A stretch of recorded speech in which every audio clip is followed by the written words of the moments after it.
हम अपने history lecture के अंदर राजस्थान के वीर जो स्वतंत्रता सेनानी थे पंडित अर्जुन लाल सेठी, इनके बारे में डिस्कशन करेंगे। इनका क्या योगदान रहा, इन्होंने किस प्रकार राजस्थान की स्वतंत्रता क्रांति के अंदर योगदान दिया, उसके बारे में पढ़ेंगे। तो देखते हैं इन्होंने किस प्रकार योगदान दिया। श्री अर्जुन लाल सेठी, जिनका जन्म हुआ था 9 सितंबर 1980 को और इनका देहांत हुआ 22 दिसंबर 1941 को, जयपुर के एक स्वतंत्रता सेनानी एवं क्रांतिकारी एवं शिक्षक थे। उन्हें कभी कभी राजस्थान की स्वतंत्रता आंदोलन का जनक भी कहा जाता है। वह राजस्थान में कांग्रेस पार्टी और जयपुर प्रजामंडल के संस्थापक भी थे। इस प्रकार उनका प्रारंभिक परिचय, भाई जयपुर में जन्म हुआ इनका, ये कांग्रेस से, राजस्थान में कांग्रेस से सदस्य थे और जयपुर प्रजामंडल के संस्थापक थे। तो जयपुर से इनका मूल रूप से लगाव था और जयपुर से ये बिलोंग करते थे मूल रूप से। अब आगे देखते हैं, पृष्ठभूमि देखते हैं। पृष्ठभूमि, अर्जुन लाल सेठी का जन्म जयपुर के एक जैन परिवार में हुआ था। उनके दादा भवानी दास सेठी एक अमीर व्यापारी और दिल्ली के बेदवाड़ा में रहते थे। उनके बेटे जवाहरलाल सेठी और अर्जुन लाई के पिता यानी अर्जुन लाल सेठी के पिता उनकी दूसरी पत्नी से पैदा हुए थे और उनका विवाह मोहन लाल नाजिम की बेटी पंचो देवी के साथ हुआ था, जो जयपुर के जिला मजिस्ट्रेट के पद पर थे। उस समय जिला मजिस्ट्रेट के पद पे थे। भवानी दास की मुगल शहजादों से मित्रता थी और उनके विशाल व्यवसाय की देखभाल मुख्य रूप से उनके कर्मचारी ही करते थे। आगे देखते हैं अर्जुन लाल सेठी जी के बारे में। तो अर्जुन लाल सेठी जी के आगे लिखा हुआ इसमें, उनके विशाल व्यवसाय की देखभाल देखे उनके अंतर्ज्ञान के कारण ही उन्हें दिल्ली छोड़ने के लिए मजबूर होना पड़ा। बाद में वे जयपुर आके बस गए। अर्जुन लाल सेठी ने 1902 में फारसी में बीए की उपलब्धि हासिल की, यानी फारसी लैंग्वेज उन्हें पूरी तरीके से आती थी। वह अंग्रेजी, फारसी, अरबी, संस्कृत, पाली और जैन दर्शन के परंपरागत होने के साथ एक उत्कृष्ट लेखक और कवि थे। राजनीति और जैन दर्शन पर एक धारा प्रवाह और प्रभावशाली वक्ता, वह मंत्रमुग्ध श्रोताओं से घंटों बात करते थे। उन्होंने सभी धर्मों और जातियों के प्रति सम्मान एवं गीता के अध्ययन की पुरजोर वकालत की।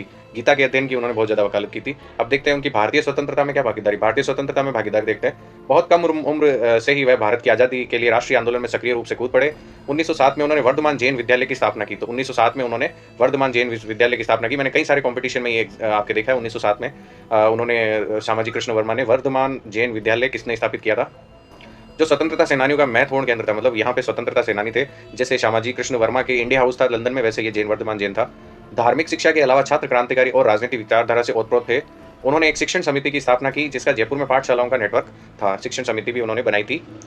उन्होंने जयपुर राज्य के कामदार के रूप में काम किया, लेकिन भारतीय लोगों के साथ अंग्रेजों के व्यवहार से व्यतीत होकर वे जल्दी उन्होंने नौकरी छोड़ दी। मतलब उन्होंने जयपुर राज्य के लिए काम जरूर किया, लेकिन बाद में उन्होंने वो पद छोड़ दिया, क्योंकि वो व्यतीत थे अंग्रेजों के साथ कैसे व्यवहार था। स्वतंत्रता प्रेमी अर्जुन लाल सेठी, ये लाई लिखा हुआ है, अर्जुन लाल सेठी है, देश की सेवा करने के लिए अपने दिल की पुकार का जवाब दिया। वह वर्ष 1905 से 12 के बीच क्रांतिकारी आंदोलन में सक्रिय भागीदार रहे। इंदौर में कल्याणमल महाविद्यालय के हेडमास्टर के रूप में कार्य करते समय उन्हें गिरफ्तार कर लिया गया और 1922 में जयपुर और वेल्लोर में 6 माह तक हिरासत में उनको रखा गया। आगे देखते हैं, और भी इंदौर में काम करते हुए उन्हें गिरफ्तार भी कर लिया गया। विभिन्न प्रांतों में बड़ी संख्या में दैनिक समाचार पत्रों और वरिष्ठ नेताओं ने उनकी रिहाई के लिए आंदोलन शुरू किया। मतलब उनकी रिहाई कराना चाहते थे। डॉक्टर एनी बेसेंट और अन्य लोगों के अलावा इस उद्देश्य के लिए वायसराय से मिली, एनी बेसेंट भी इस उद्देश्य के लिए मिली, भाई अर्जुन लाल सेठी को छोड़ दिया जाए। चूंकि उन्होंने जैन तीर्थंकर की मूर्ति की पूजा किए बिना भोजन न करने की शपथ ली थी, इसलिए उन्होंने जैन में 70 दिनों तक उपवास किया। और उपवास भी तभी तोड़ा जब महात्मा जो भगवान दीन की मूर्ति को वहाँ लाने में सफल रहे। और एक अद्वितीय जेलों के इतिहास की घटना है। मतलब उन्होंने जब तक अपना भोजन नहीं किया जब तक कि वो मूर्ति उनको नहीं मिल गई। आगे देखते हैं, उनके क्रांतिकारी साथियों में से एक महाराष्ट्र के मोतीचंद जैन की मौत की सजा सुनाई गई थी। श्री सेठी ने अपनी पत्नी गुलाब देवी के 3 बेटों और 3 बेटियों में से एक बेटी की शादी महाराष्ट्रियन ब्राह्मण से की थी, यानी महाराष्ट्र के जो ब्राह्मण थे वहाँ से उन्होंने की थी। उनके पुत्र प्रकाश 1923 में 25 वर्ष की अल्प आयु में मृत्यु शैया पर थे। श्री सेठी को एक तार मिला, जिसमें उनसे तुरंत जोधपुर जाने का आग्रह किया गया।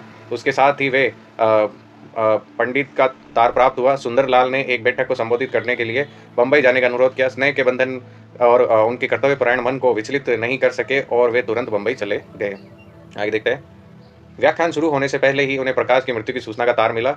बाहरी तौर पर बिना किसी चिंता के उन्होंने व्याख्यान दिया, जिससे बड़े पैमाने पर उपस्थित दर्शकों को आश्चर्य और मिश्रित दुख हुआ। वे दुखद निधन के बारे में जानते थे। मतलब व्याख्यान उन्होंने बंद नहीं किया। कठिनाइयों से देखते हैं, उन्होंने अपने परिवार को बड़ी वित्तीय कठिनाइयों को धकेलते हुए वास्तव में अपना जीवन देश की सेवा के लिए समर्पित कर दिया था। बाल गंगाधर तिलक, महात्मा गांधी, जवाहरलाल नेहरू, नेताजी सुभाष चंद्र बोस सहित वरिष्ठ राजनीतिक नेताओं ने महत्वपूर्ण मामलों में उनसे परामर्श किया। मतलब वो भी परामर्श लेते थे उनसे।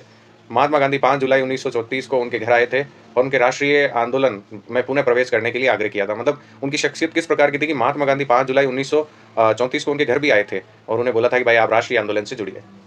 पार्टी के भीतर मतभेदों के कारण उन्हें 9 सितंबर 1934 को राजपूताना और मध्य भारत कांग्रेस कमेटी का अध्यक्ष चुना गया, जिस पद पर वे लंबे समय तक नहीं रहे। उन्होंने अपना अंतिम व्याख्यान 13 अगस्त 1939 को ब्यावर के जैनवाद और समाजवाद पर दिया। 22 दिसंबर 1941 को 60 वर्ष की उम्र में अजमेर में उनका निधन हो गया। तो अजमेर में उनका निधन हो गया था, लास्ट में वो अजमेर में ही थे। वह समझौता करने के को तैयार नहीं था। उसने अपनी पैतृक संपत्ति बर्बाद कर दी थी और एक बड़े परिवार का भरण-पोषण करने के लिए जीविकोपार्जन करने में असमर्थ था। अपने मित्र को लिखे हुए एक पत्र में उन्होंने अपनी वित्तीय मानसिक परेशानी को स्वीकार किया। उन्होंने कहा कि भाई मैं अपना जीविकोपार्जन नहीं कर पाऊँगा, पर एक बड़े परिवार से होने के कारण भी उन्होंने अपना सारा पैसा जनता की सेवा में लगा दिया। उन्होंने अपने जीवन के अंतिम कुछ महीनों में अजमेर में बिताए। वहीं अपने मित्र के आवास पर उनका निधन हो गया। उनके परिवार को उनकी मृत्यु के बाद पता चला कि उनके निधन अजमेर में हुआ है।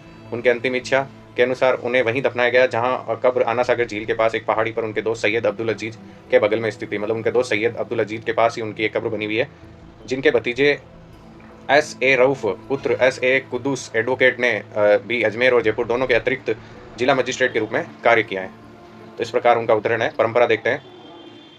परंपरा 1947 में स्वतंत्रता, 1939 में राज्य स्वतंत्र भारत का में शामिल हो गया। 1952 में भारतीय ज्ञानपीठ द्वारा प्रकाशित जैन जागरण अग्रदूत में उन्हें आधुनिक जैन जागृति अग्रदूतों में शामिल किया गया। देशभक्त विद्वान नेता स्मृति जयपुर में बड़ी न्यू कॉलोनी के नाम से अर्जुन लाल सेठी नगर रखा गया। आज 9 सितंबर 1917 को अर्जुन लाल सेठी कॉलोनी पब्लिक पार्क में उनकी प्रतिमा लगाई गई और पार्क का नाम बदलकर पंडित अर्जुन लाल सेठी उद्यान रखा गया। तो इस प्रकार हमने एक आगे और भी है। उनके बड़े बेटे श्रीचंद सेठी 97 के महान शिक्षक हैं जो सेठी कॉलोनी जयपुर में रहते हैं, और छोटे पुत्र डॉक्टर जगत प्रकाश सेठी सवाई मान सिंह अस्पताल में वरिष्ठ चिकित्सक के पद पर थे। तो इस प्रकार हमने एक महान क्रांतिकारी अर्जुन लाल सेठी के बारे में और उनके जीवन के बारे में पूरा जाना। लास्ट समय में वो अजमेर में ही थे और फारसी को पढ़ाते थे अपने दोस्त के साथ। तो इस प्रकार उनका व्याख्यान हम समाप्त करते हैं। धन्यवाद।